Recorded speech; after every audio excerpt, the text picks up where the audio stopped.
Okay, so this, um,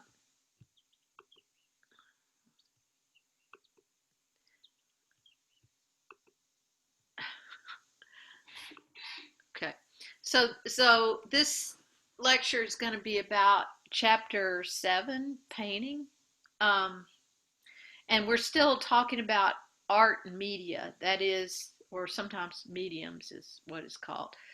That is the sort of specializations within studio art. Some people specialize in painting, some in photography, some printmaking, film, installation, craft. There's all these different areas of visual art that artists kind of focus on. I mainly focus on photography, but I also make paintings, and I've made a lot of prints, and I draw a lot. I'm having trouble focusing on one medium, you could say, because they're all pretty interesting to me. Um, okay, so now I'm going to share my screen and go to. Well, first I want to show you. I usually start this lecture with a video, so I hope I can make that work. Um, it's a video of Gerhard Richter painting, and Gerhard Richter is probably the foremost oil painter, contemporary oil painter right now. He's a German guy, but he exhibits internationally. So let me see if I can get Gerhard Richter up here for you. Okay, first it's going to be something about nematodes, but just that's my other worry right now, plant parasitic nematodes. Okay, here's Gerhard Richter um, painting. We should really have a lot of fun this week. Sorry. We'll be exploring. I don't know why that happened. Wonderful viscous and fluid paints here. That guy's really interesting too, but that's not what we want.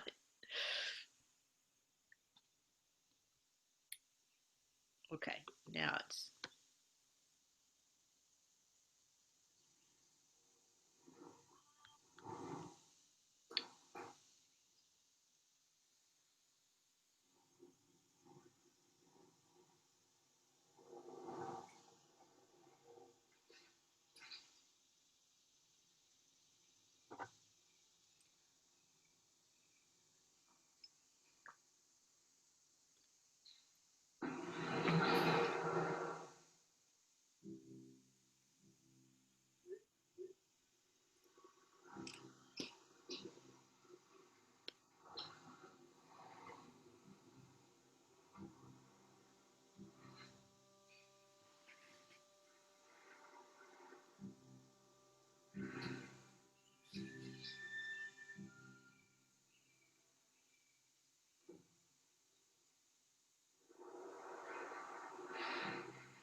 Okay, so that's probably pretty different from what most people think of when they think of painting, and that's why I showed that video at the beginning of this lecture, because it also illustrates something else about painting, and that is, well, oil paint in particular, and that is the importance of viscosity. So I'm typing that word in the chat there. So oil paint dries slowly, and as it dries, it gets stickier, and you could sort of see Gerhard Richter using that quality of oil paint uh, to manipulate the paint when it's it's not wet anymore, but it's not hardened, completely dry. So he can take his spatula thing and just sort of scrape part of it off, but the dry, hardened layer underneath is still there. So when we get to oil paint, maybe we can talk a little bit more about viscosity and why that matters and how do you change the viscosity of paint. But that's one of the things that makes oil paint a cool medium. Okay, so now, any comments or questions about Gerhard Richter painting there before we go on to the PowerPoint? Okay, maybe we can talk about that during the discussion period um, next time. All right, so I'm going to share my PowerPoint screen now.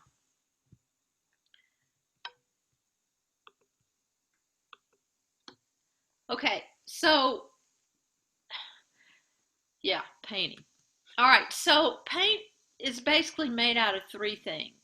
And I've made a slide that lists those things. Okay, it's made out of pigment, that is the powdered color that you can actually buy in a little jar from an art supply place. And if you want to make your own paint. And binder, something that you suspend that pigment in, and then the vehicle, something that you dilute it with. So we'll go over each of those aspects of paint is different for different kinds of paint. So we're going to talk about 4 or 5 different types of paint, and which all have different binders and different vehicles. But let's go back to this slide. So one reason I put this slide in here is because it kind of, well, let's just look at pigment for a minute. Okay, pigment, well, in India you can buy it at like a farmer's market, just in piles like this. And they just scoop it up into a little bag and give it to you. The problem with that is that some pigments are toxic, and you don't want to just accidentally inhale it. Like this yellow might be chrome, and that's very toxic. So okay, so back to this painting of the, okay, so in this case, what the painter did, Lita Albuquerque, she coated the canvas with a blue oil paint, and then before it had dried completely, and while it was still sticky, she allowed the wind outside, presumably, to blow this red pigment, dry pigment, over the canvas, and so that it stuck onto the sticky surface of the not yet dry paint. And then she allowed it to dry. So it's beautiful. I mean, it's abstract and it's cool and it looks kind of like the sky. It's also a really dangerous way to paint. I hope that she wore a respirator mask, because if you just let wind blow around your pigments like this, particularly the red, orange, and yellow pigments, you might just be getting a snoot full of chrome, which would not be good for you. So that's one reason I don't make my own paint. I just buy it already made to avoid that hazard. But I mean, you could do it safely if you had a exhaust hood and everything. Okay, so we're going to go sort of in chronological order with the oldest types of paint to more new types of paint. Okay, so the oldest painting medium that I know of, really, aside from just pure pigment, like in the cave paintings where they just took pure pigment and just drew with ochre or charcoal or something. But that's not really paint. That's more like pastels, I guess. Anyway, watercolor is one of the oldest painting mediums. And it happens to be my favorite painting medium. Not because it's old, but because it's really non-toxic and you don't have to have a lot of elaborate ventilation to use it. The binder with oil that keeps the pigment together, the pigments are pretty much all the same across all the media, except for fresco, which we'll get to in a minute. But, you know, any pigment can be the same pigment, like, say, alizarin crimson, could be used by an oil painter or a watercolorist just with a different binder. So with watercolor, the binder is gum arabic, which is comes from a tree, sort of a yellowish liquid. So watercolor is a really versatile medium in the sense that you can paint tight, as I would call this painting, and very naturalistically make a very realistic painting of a very patient and tame hare. Maybe it's a stuffed taxidermy hare. I don't know how Albert Dürer got this rabbit to sit there like this while he made this very elaborate painting, very realistic painting of a hare. But a lot of watercolor painting is really like natural history painting that documents the way animals actually look, or bugs, or flowers especially. Botanical watercolor paintings are a long tradition. So here's an example of that, a hand-colored, colored with watercolor print of a type of dragonfly. I think this is really beautiful. So, but in the 19th century, I'm going to give you a little history of each medium, like a Reader's Digest condensed book history of watercolor in a whirlwind tour. Okay, so by the 19th century, the whole idea of using watercolor in a more expressive or sort of abstract way for landscapes, for romantic landscapes, became a thing. So John Constable was one of the first people to use it this way. And you can see, yes, it's Stonehenge. It looks like Stonehenge. But the sky is this incredibly dramatic, emotional, sublime sky. And watercolor is really lends itself to that kind of painting, I think, which is one reason people like it. So Turner, William, let me see if I can get his name right. JMW Turner, John Mallard William, I think. He really took that landscape use of watercolor, the sort of romantic tradition of watercolor landscape painting, to the next level, to the point that it's really almost an early abstract painting, you could say, before abstraction, the abstraction of the 20th century. Turner was sort of experimenting with abstraction in the landscape. Oh, damn it. I was going to turn that off before the lecture started. Hang on.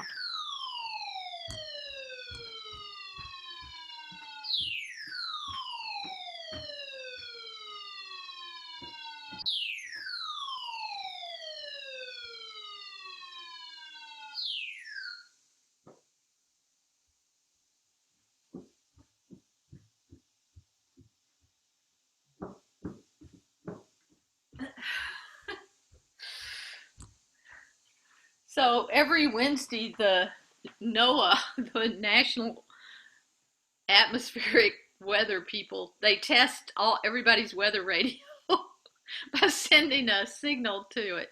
And I've made a note to myself to turn it off, but I forgot. Okay, so you can see that this is really like, it's hard to tell exactly. Is this the horizon line on land with a kind of a church or some kind of building over here? Or is it the ocean? You can't really tell, right? You get a sense that this is the sky and this is the sun behind some clouds, and this is a sunset, maybe a dramatic sunset. And you can see where Turner dropped pure color into wet paper. So that's called wet and wet in watercolor, and it's something that really you can only do in watercolor, I feel like. These sort of effects of the paint spreading out from where you dropped it in, either with a brush or a sponge or something. And it really does look like dramatic sunset clouds. And then he probably took a rag and then while it was still wet, he just lifted this little area out to give the impression of a sun behind some clouds.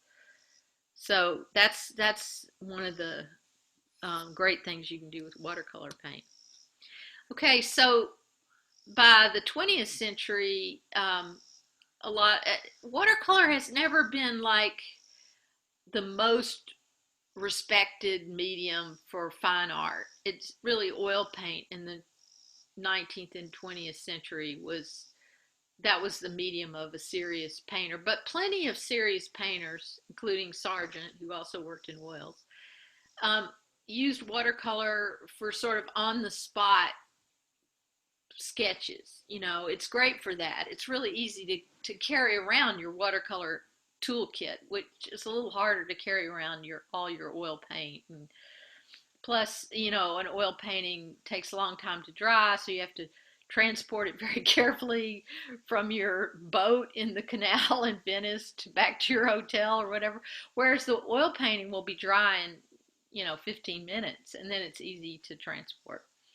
But plus, it's just a really immediate medium for sketching. And I mean, I don't know if I would call this a sketch. It's a pretty finished painting in my view. But again, you can see the wet and wet effects that Sargent used, where he painted the underside of the bridge in this kind of green color and then dropped in, looks like uh, burnt sienna or something, to make this effect of the sort of stains on the underside of a bridge. You can also see that in watercolor, the highlights, that is the white parts of a scene or the reflective parts of the scene, you just use the paper for that. The paper white, you just leave it there. You don't paint it. And that gives you your highlights. So, yeah, that's another feature of watercolor. You don't really use white paint that much. Now, Dürer did use white paint here for the rabbit's fur. And, but white watercolor paint is really opaque. It doesn't have the transparency of watercolor, the other watercolor paints. And so a lot of watercolor artists really want to go for that transparent look. And they just use the white of the paper for white. Okay, so before we go on to the next medium, I'm going to show you a watercolor painting real fast. Okay, don't laugh too much. All right, so this is the one that I'm working on right now, and you can see I erased some of it right here. I didn't like this one, so I just took a sponge and I just took it out. So I'm going to add something else in that part. But I didn't even start this. I usually start watercolor paintings with a pencil. In this case, I just painted. I didn't. I kind of used a thin brush to make an outline of some of the flowers, but I just wanted to do it in a very immediate, spontaneous way without a preliminary drawing. Okay, so now we're going to talk about another really old medium, fresco. The great thing about fresco is that it's really permanent. There are a lot of very old fresco paintings that are still around for that reason. So, and that's because the binder is plaster. So once it dries, it's like a rock. It's part of the wall. And fresco is always painted on a wall. So I think you'll understand a little better when I show you some fresco paintings. All right, so here's an example of a really, really old fresco painting from Santorini, which blew up around 1200 BCE, I think. So, and it was a volcano. The island had a volcano at its center, and it blew up and the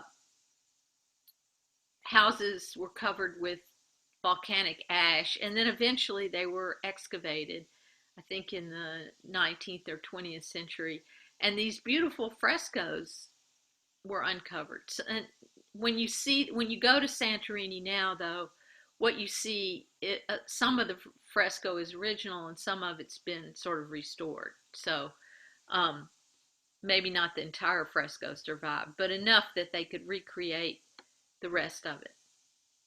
So that so how did fresco painters work, or how do they work? The plaster has to be wet. So this is Michelangelo's um, painting on this. It was a very popular painting medium in the Renaissance. The Pope and his other powerful people in Italy wanted fresco paintings to decorate the walls and ceilings of their villas and their palaces and their churches. So they commissioned people like artists like Michelangelo and Raphael to execute these gigantic wall paintings. In this case, a ceiling painting on the ceiling of the Sistine Chapel in Rome. And so this is the I showed you the drawing, the preliminary drawing for this painting last time, and then I showed you just this part of the painting. Well, this is the whole painting. This is God transmitting the spark of life to Adam when he created Adam. Now, who all these other people are flying around with God, I don't know. I mean, some people say this is Eve. Some people say it's the Virgin Mary. Some people say this is Jesus. I mean, but there's a lot of angels and other people here flying around with God in his cape. This is just a scene that Michelangelo made up. There's nothing in the Bible that says that God stuck out his finger and touched Adam's finger and voila, Adam came to life. That's not in the Bible. It's it's imagined by Michelangelo, who also imagined God as a very powerful, buff-looking kind of grandfather figure. So, how did Michelangelo physically do this, aside from the iconography and everything? Okay, so he had to work with a whole team of people. Fresco is not a one man band. You have to have helpers. So the day before, his helpers would put a fresh coat of plaster on the whole thing, and then that morning um, they would coat the area that he was going to paint that day. Because once the plaster dries, that's it. You have to stop painting. You can only put the pigments on while the plaster is wet, and that was called a giorno. That is a 1 day's work. So maybe they just this area right here was wet, just the atom area 1 day, and so he had to finish that whole area that day. He couldn't say, oh, I'm kind of tired, I'm going to go home. No, he had to finish that day, and then the next day maybe he'd come and do this area. So frescoes are really demanding medium that requires a lot of discipline and stamina and planning and technical expertise from the people that you're working with, because the plaster has to be perfect. In Michelangelo's case, it was a plaster made with marble dust, and the lime had to be slaked in a pit for a year. I mean, it was just incredible, the technology of fresco painting. Fortunately, as we'll see in a minute, Diego Rivera revived that in the 20th century. But one of the things to know about fresco is that the binder, of course, the binder is plaster because that's what the paint sticks to. The vehicle is water, and only certain pigments work. This is the exception to the rule that all pigments can be used in any binder. With fresco, there's only about a dozen pigments that actually can fuse with the plaster and make a permanent solid wall. So you're limited to those 12 pigments, but apparently it's enough. So the Sistine Chapel has recently, well, maybe not that recently, in the last 10 or 15 years has been restored. When I saw it in the 70s, it had this kind of brown haze over the whole thing from centuries of candle smoke in the Sistine Chapel. So if you go now, the colors are much brighter and more intense and saturated than people realized before it was um, cleaned and restored. Okay, so in the 20th century, um, fresco became really interesting to a group of painters called the Mexican Muralists, and that included Diego Rivera, uh, David Siqueiros, and Orozco. I forgot Orozco's first name, but most of those frescoes are in Mexico, and if you get to go to Mexico, it'd be wonderful to see those. There is one that I know of in the United States that Diego Rivera painted in Detroit at the Detroit Institute of Art. And he was commissioned to do this fresco called Detroit Industry by Henry Ford, the inventor of, the guy who started the Ford Motor Company. And the fresco was supposed to be about these incredible factories that had been built in Detroit in the 20s and 30s to manufacture cars. So now when we think of high tech industry, we think of Silicon Valley or the tech industry like Google and Facebook and Microsoft and industries like that. But in the 20s and 30s, it was Ford, and these factories were state of the art factories, and a lot of people actually, maybe some even of your relatives, moved from Tennessee to Michigan to work in these factories because they were really good jobs, and um, a lot of people from Kentucky and Tennessee went to Detroit and Cleveland and places like that to work in these factories. But the murals about the factories and about Detroit industry in general are at the Detroit Institute of Art in a kind of, I guess you could call it an interior kind of uh, plaza, or, well, I can't remember what the name for that would be. But anyway, they're on the four walls of this atrium, kind of. So we're going to look at some of those paintings in more detail. Okay, so on the north wall of the Detroit Institute of Art is a huge and elaborate painting that Diego Rivera made about the assembly of the motor for a car.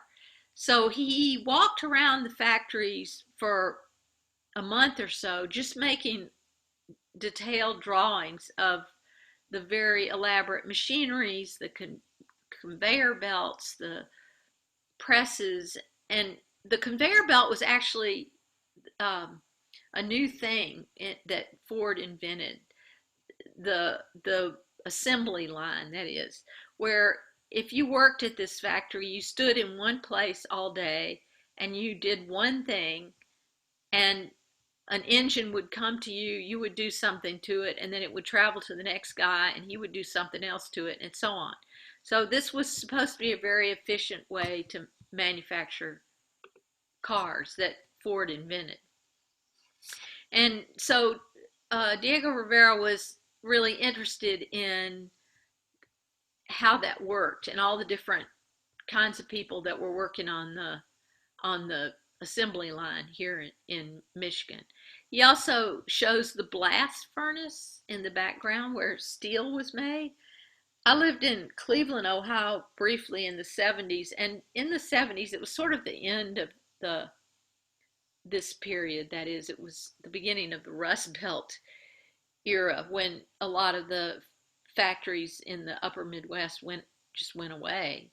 But there were still some steel mills there, and I remember seeing them at night, and you could see these huge sort of glowing fires where they were making steel. And you could occasionally even see a figure outlined against the flames there. Okay, so that's the north wall.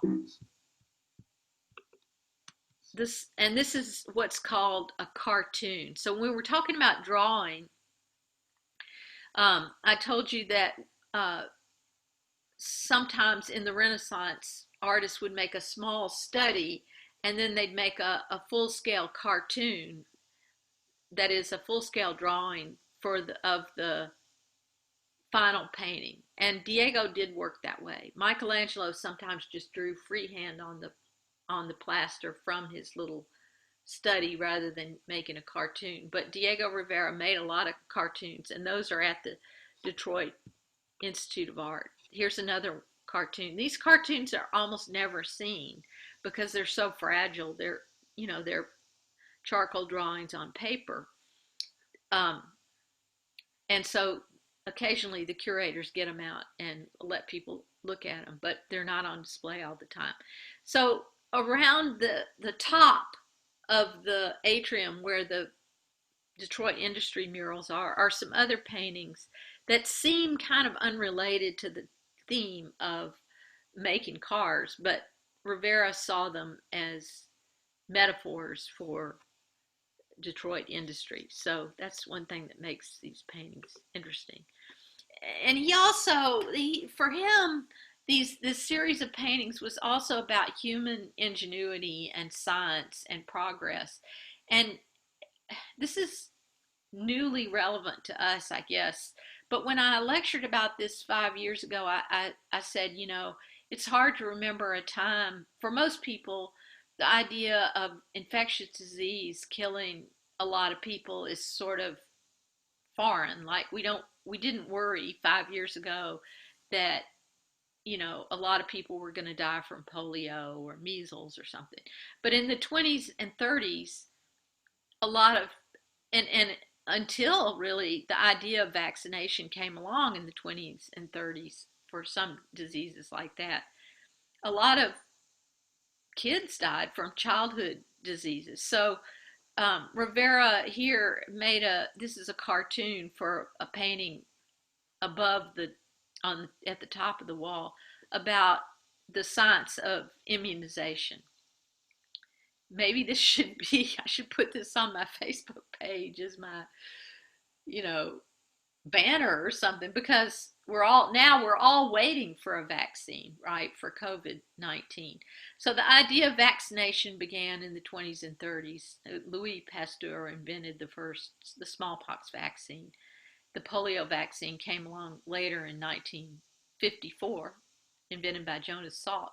But here you see a nurse and a doctor vaccinating a child, and next to the doctor and nurse and baby are some animals that donated the serum to make the vaccine, and then there are scientists in the background working on the vaccine. You can see that Rivera here is making a reference to a type of nativity scene, a sort of Virgin Mary, baby Jesus, and Joseph and the animals type nativity scene, because he saw immunization as a kind of savior in a way.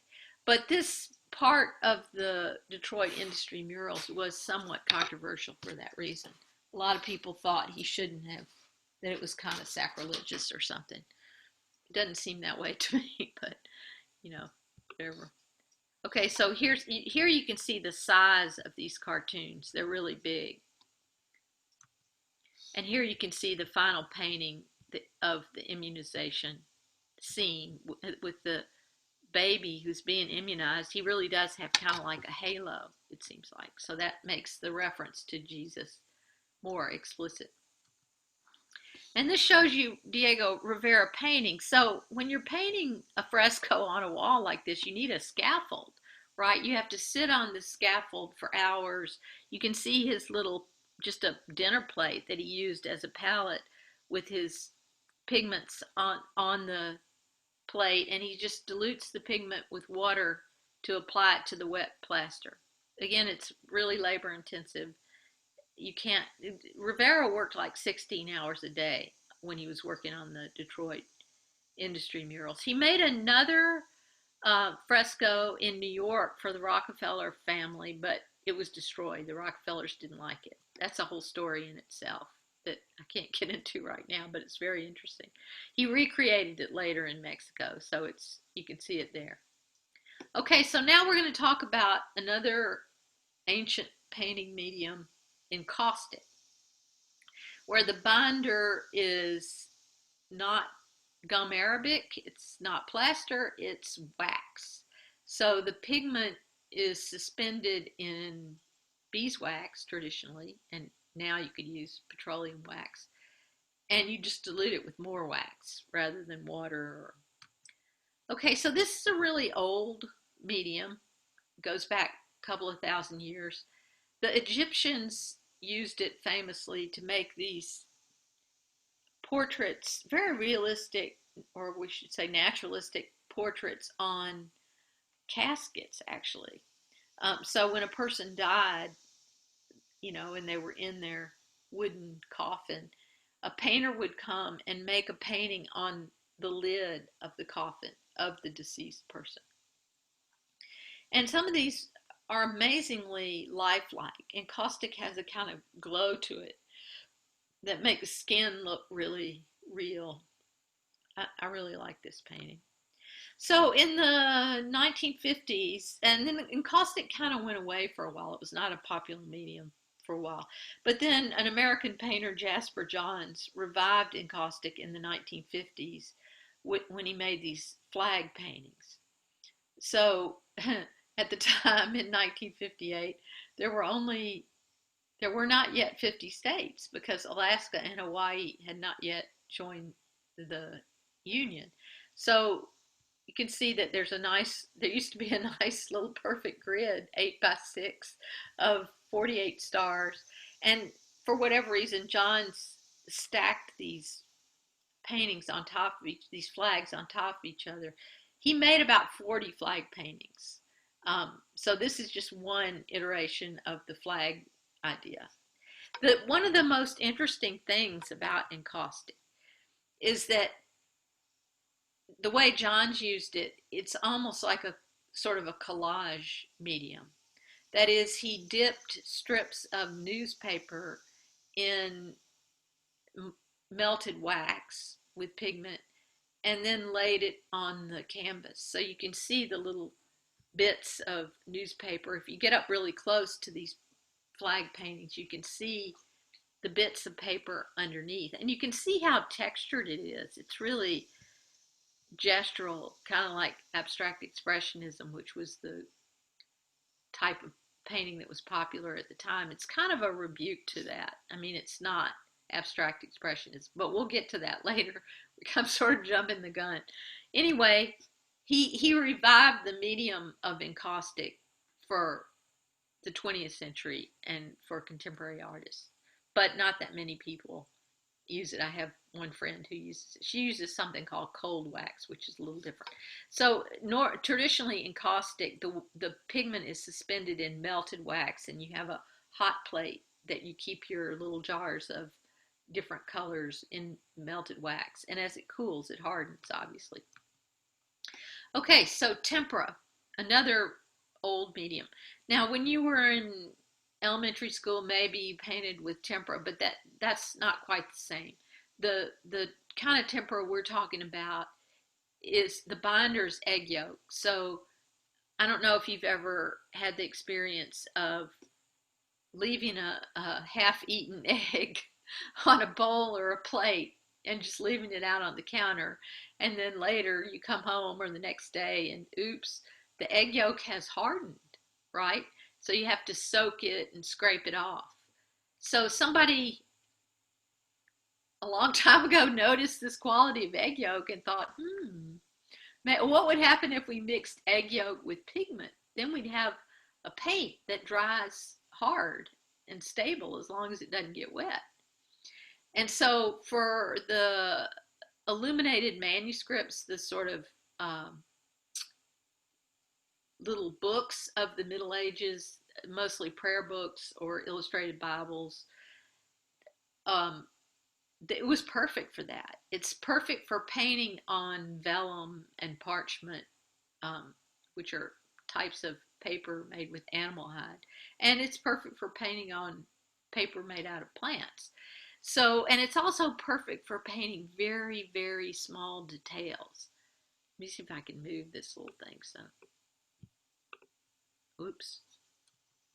Okay, well, unfortunately, go away. Hide video panel. Oops. Okay, now I don't know how to get that back. Show video panel. I think I can hide this floating meeting controls. Yeah, let's, okay, so now we can see everything. All right, so down at the bottom, this is we're going to talk about Jan van Eyck in a minute when we get to oil painting.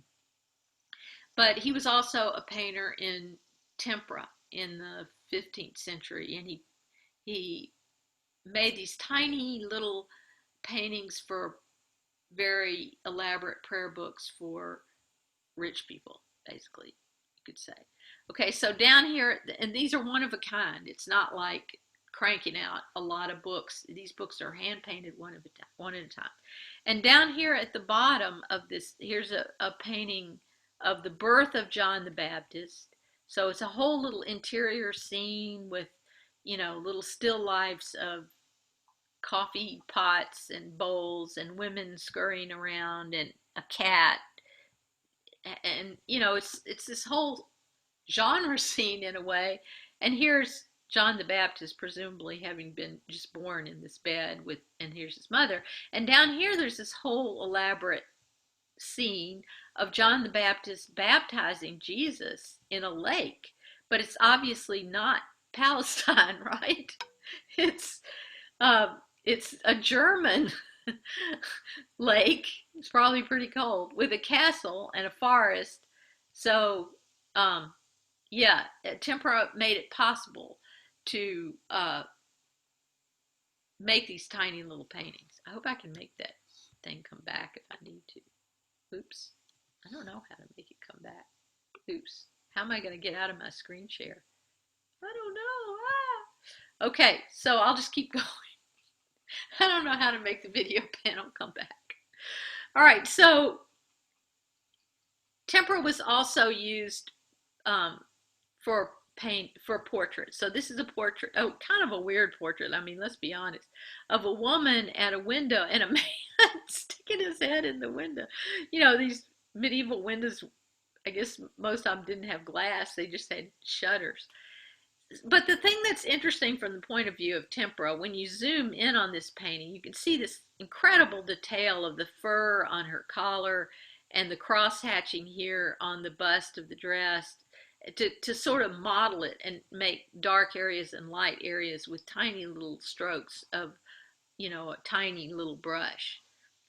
So that's how you model things with tempera, because it dries really quickly. It's almost like drawing, with a little pen. You use a tiny brush and you make tiny little marks. I'm kind of worried about making that control panel come back up.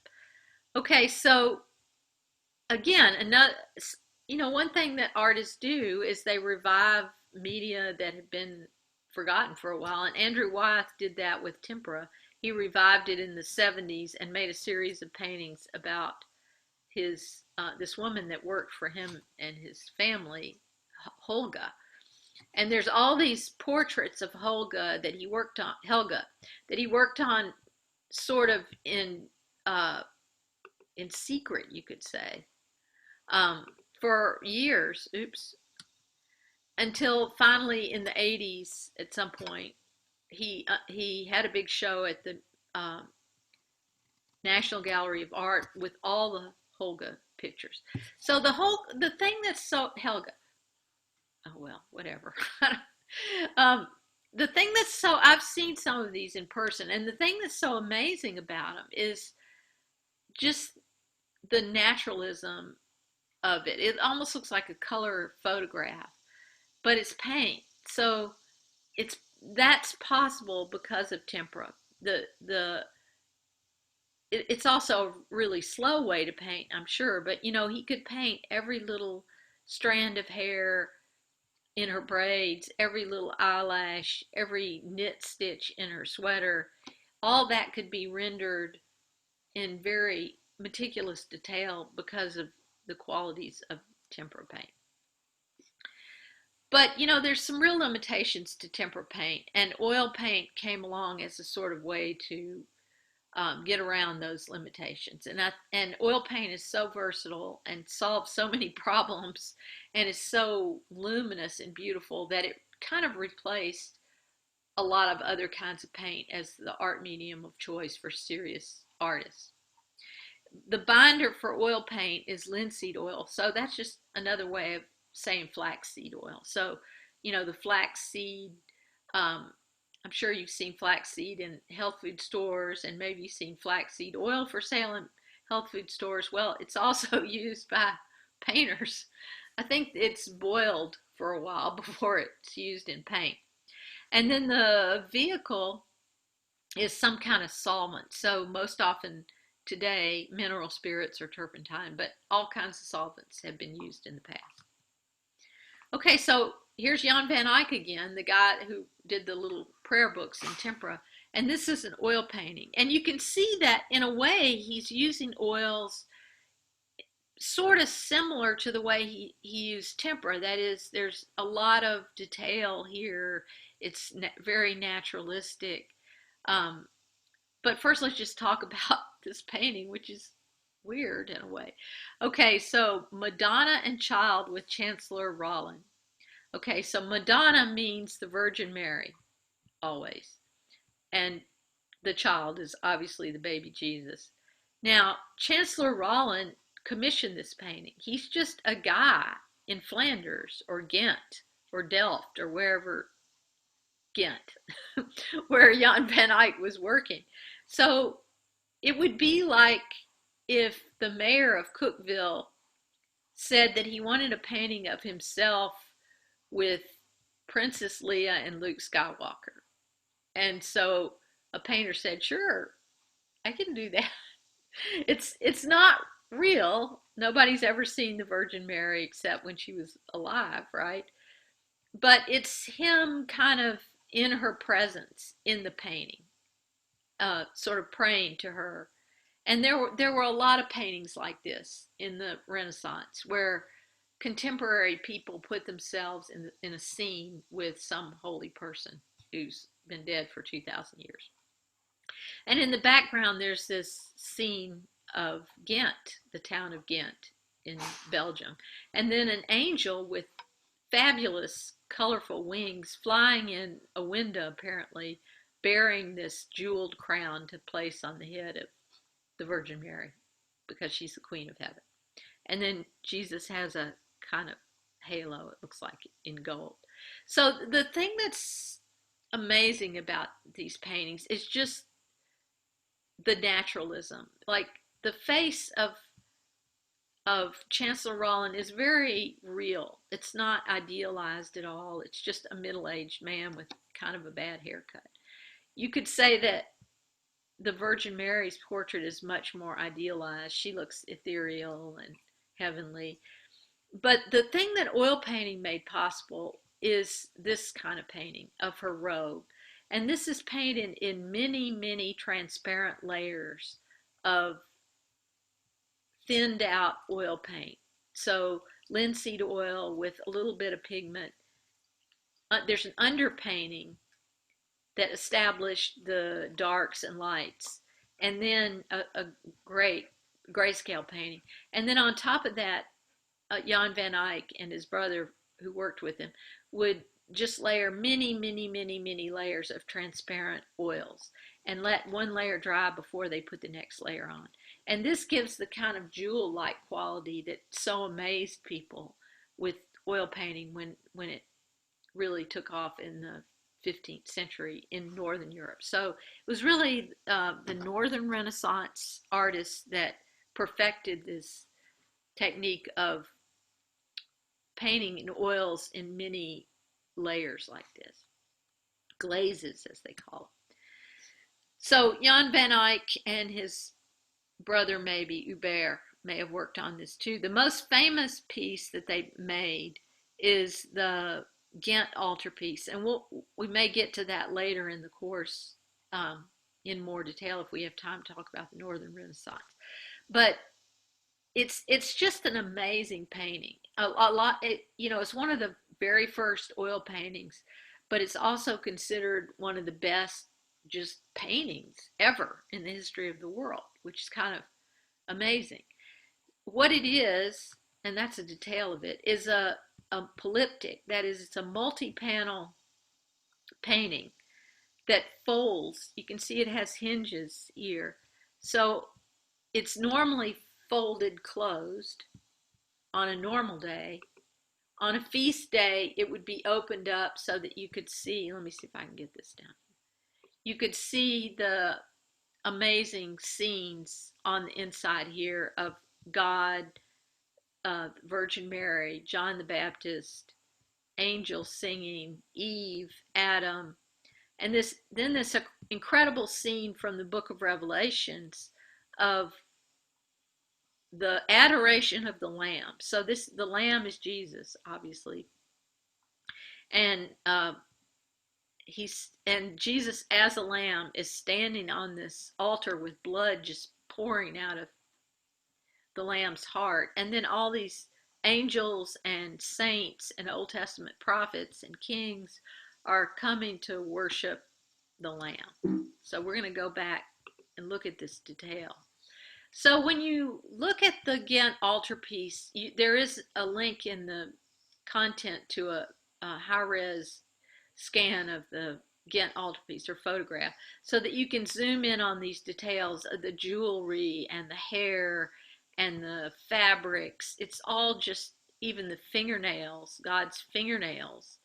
It's all painted in this incredibly photographic detail that can both see uh, minutely, you know, from this far away, and also from incredible distances. So in this scene, you see, um, you know, every little hair on the head of these figures, but you also see way into the distance these castles and cities in the distance. So that's what's so incredible. It's just this panoramic view of the universe, really, almost like God's view of the universe.